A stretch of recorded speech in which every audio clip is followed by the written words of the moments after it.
बिस्मिल्लाहिर्रहमानिर्रहीम। नाज़रीन, मैं हूँ आरिफ हमीद भट्टी, एक आम शायरी, और आप देख रहे हैं आरिफ हमीद भट्टी YouTube channel.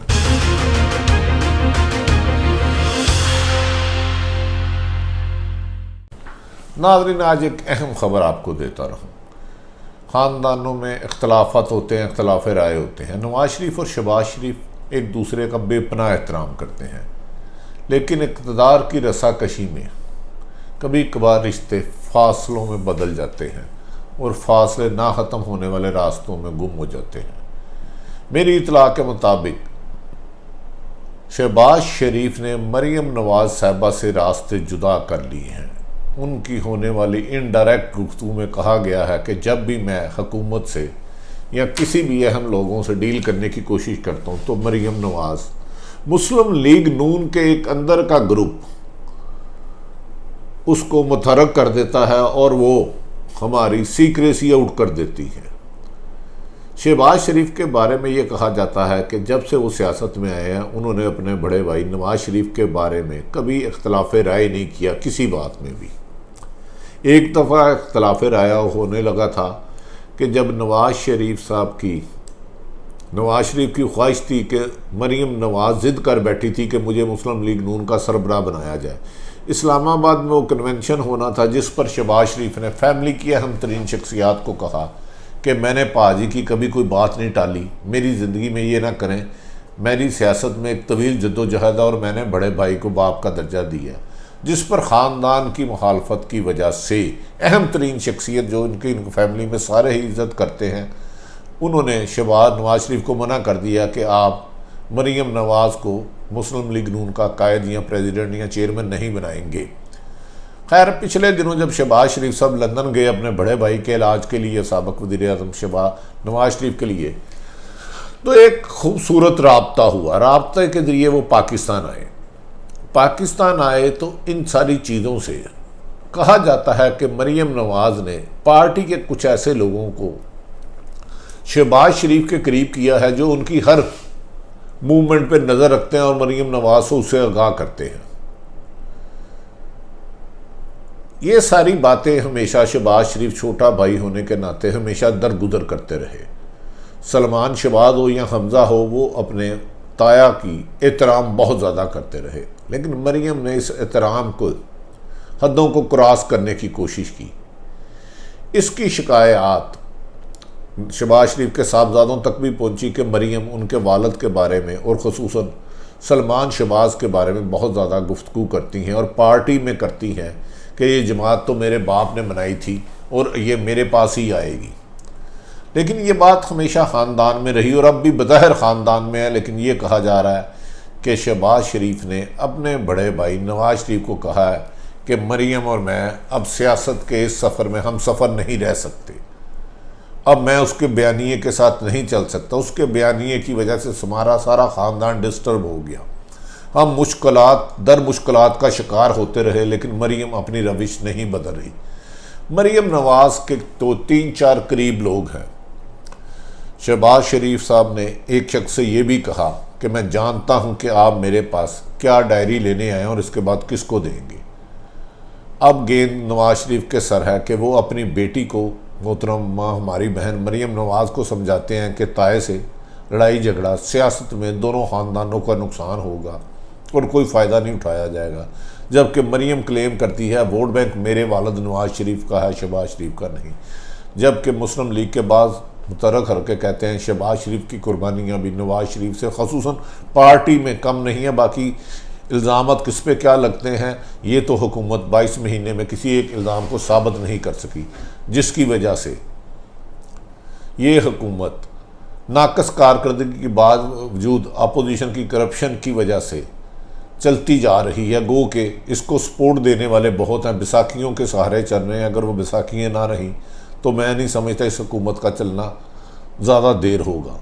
Bad governors, corruption का रूज पे होना और एहतसाब के नाम पे सिलेक्टेड लोगों को टारगेट करना, ये इनका तुरा इम्तियाज बन चुका है, जो कि इमरान खान के विजन के ख़िलाफ़ है। इमरान खान एक अच्छे लीडर को उनके गुमराह दोस्त गुमराही के रास्ते पर ले गए हैं।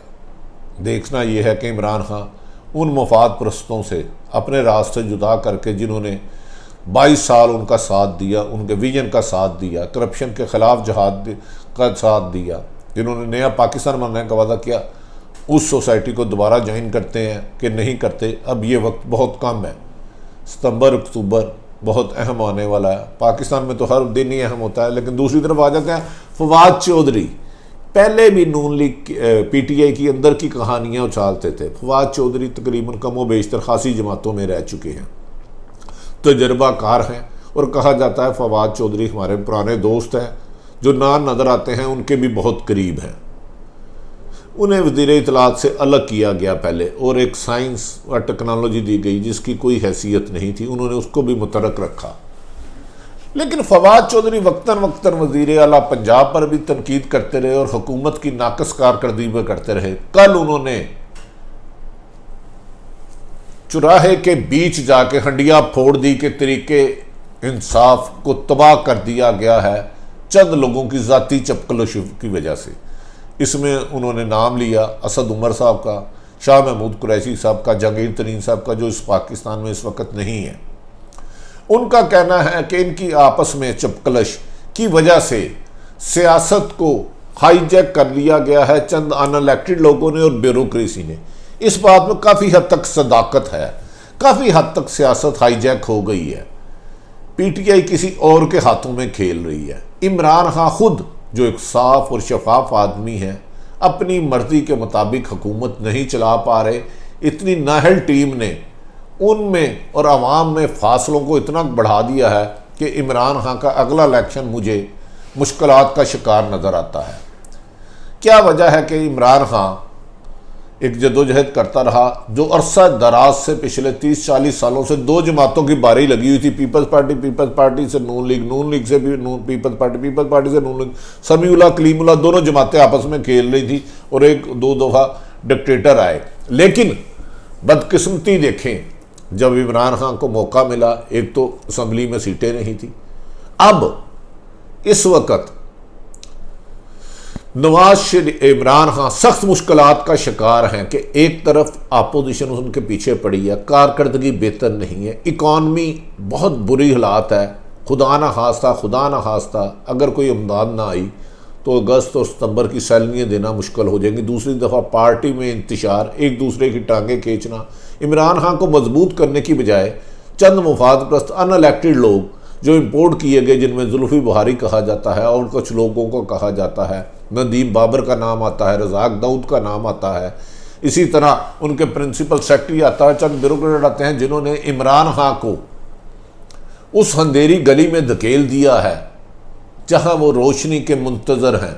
लेकिन जिन लोगों ने पीटीआई बनाई थी और इमरान खान का साथ दिया था, वो जस्टिस वजीउद्दीन हो, हामिद खान हो या कोई पुराने हो, आहिस्ता आहिस्ता जुदा होते जा रहे हैं, बल्कि जुदा हो चुके हैं, रास्ते अलग है। मैं पीटीआई के 5-6 लोगों को, अहम लोगों को जानता हूं कि जिन्हें जब भी किसी भी वक्त मौका मिला तो पीटीआई से अपने रास्ते जुदा कर देंगे। वो जाते किसके साथ हैं, ये एक अहम राज है जो ऑफ द रिकॉर्ड बताया गया है। लेकिन 5 अहम तरीन लोग पीटीआई में जब भी ऐसे हालात आए वो छोड़ के पंछी उड़ जाएंगे और अनइलेक्टेड लोग पाकिस्तान में रहने की बजाय बैरून मुल्क जाने को तरजीह देंगे। कुदरत ने बड़ी मेहरबानी की और इमरान खान को मौका दिया। दोनों जमातों का चुंगल में जो अवाम 40 सालों से फंसी थी, 50 सालों से, उसको निकाला। लेकिन इमरान खान को भी सोचना चाहिए कि अल्लाह ताला बार बार मेहरबान नहीं होता। उन्होंने जो वादे किए थे उन्हें पूरे करने चाहिए थे। जो उन्होंने कहा था 2 नहीं 1 पाकिस्तान का 1 होगा, म्यारे एजुकेशन का निज़ाम पूरी पाकिस्तान में 1 होगा, नहीं होगा। अब हालात ये हैं कि कोरोना में मास्क अपनी असल कीमत से 100 गुना ज़्यादा बिक रहा है। प्राइवेट अस्पतालों की लूट मार की इंतहा है। कभी किसी ने किसी बड़े डाके चोरी में इतना नुकसान नहीं हुआ होगा जितने कोरोना के इशू पे प्राइवेट अस्पतालों ने लूट मार की है। लेकिन बदकिस्मती है कि अदारे सोए रहे, डीसी कमिश्नर सोए रहे, इंतज़ामिया अपने ग्रुप बना चुकी है, अपने ग्रुप बना चुकी है। ब्यूरोक्रेसी और पुलिस अफसरों के अपने अपने ग्रुप हैं जो सियासतदानों को भी कुछ नहीं समझते। और जब कोई इमरान खान अवाम की भलाई के लिए काम करता है तो उनको डरा देते हैं इमरान खान को। मुझे समझ में नहीं आती, कहते हैं कि रजिया गुंडों में फंस गई। इमरान खान जैसा साहिब इल्म जो बाहर से पढ़े हुए हैं, पूरी दुनिया देखी हुई है, उन्हें सोचना चाहिए, देखना चाहिए। अगर अब भी उन्होंने ना देखा तो याद रख लें इमरान खान साहब, देर कहीं बहुत देर हो जाएगी। और कहीं ऐसा ना हो कि जो आपके मुखालफिन कहते हैं ये वन टाइम पार्टी है, ये सच साबित हो। उसके लिए एक ही बात है कि आपको अवाम के साथ अपना रिश्ता जोड़ना होगा। जो फलाई रियासत का तस्वुर था उसको पूरा करना होगा, लोगों को उनकी कारकर्दगी पर तरक्की और खुशहाली मिलनी होगी। वरना याद रख लें, ये चंद मुफाद परस्त आपको इक़्तिदार से नहीं आवाम से दूर कर रहे हैं, और आवाम से दूर होने वाले गुमनाम रास्तों में खो जाया करते हैं। पाकिस्तान के लिए हम दुआ गो हैं कि अल्लाह ताला पाकिस्तान का फ्यूचर बेहतर करे। नाज़रीन, आरिफ हमीद भट्टी की ये गुफ्तगू अगर आपको पसंद आए तो आरिफ हमीद भट्टी का चैनल सब्सक्राइब करें, इसे लाइक करें और शेयर करें। नाज़रीन, अपने इर्द गिर्द रहने वालों की खुशियों का बायस बने। पाकिस्तान जिंदाबाद।